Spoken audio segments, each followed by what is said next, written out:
নমস্কাৰ। আচলতে আজি চতুৰ্দশী তিথি আৰম্ভ হৈছে 7:49 পৰা আৰু ভক্তপ্ৰাণ ৰাইজে আজি ৰাতিপুৱাৰ পৰা ভিৰ কৰি আছে।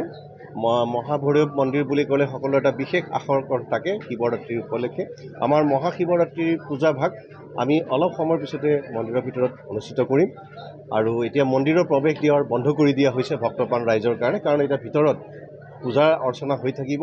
ৰাতিপুৱা 4:30 বজাত আকৌ ৰাইজৰ কাৰণে, ভক্তপ্ৰাণ ৰাইজৰ কাৰণে আমাৰ মন্দিৰৰ দুৱাৰ মুকলি কৰি দিয়া হ'ব আৰু কাইলৈ সন্ধ্যা প্ৰায় 5:30 বজালৈকে এই তিথি থাকিব।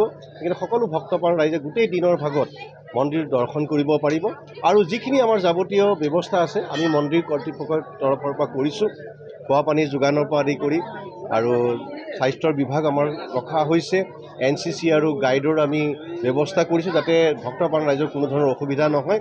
শাৰী পাতি ধুনীয়াকৈ শৃংখলাবদ্ধভাৱে আমাৰ গোটেই পূজা ভাগ চলাই নিয়া যাতে সহায় কৰিব পাৰে।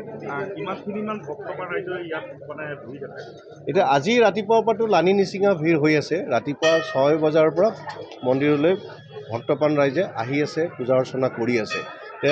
সংখ্যাত ক'বলৈ গ'লে আমি এতিয়া ধৰি লওক লাখৰ ওপৰ বুলি ক'ব লাগিব আৰু অহা কাইলৈ যিহেতু চতুৰ্দশী তিথি থাকিব, সেইকাৰণে অহা কাইলৈ আজি যিমান ভিৰ হৈছে তাতকৈ প্ৰায় 3 গুণ বেছি ভিৰ হ'ব বুলি আমি আশা কৰিছোঁ আৰু আমি যিমানখিনি পাৰিছোঁ যাতে নিয়ন্ত্ৰিতভাৱে শৃংখলাবদ্ধভাৱে যাতে কোনো অসুবিধা নোহোৱাকৈ সকলো ভক্তপ্ৰাণ ৰাইজে পূজা অৰ্চনা কৰিব পাৰে তাৰ কাৰণে ব্যৱস্থা কৰিছোঁ। ধন্যবাদ।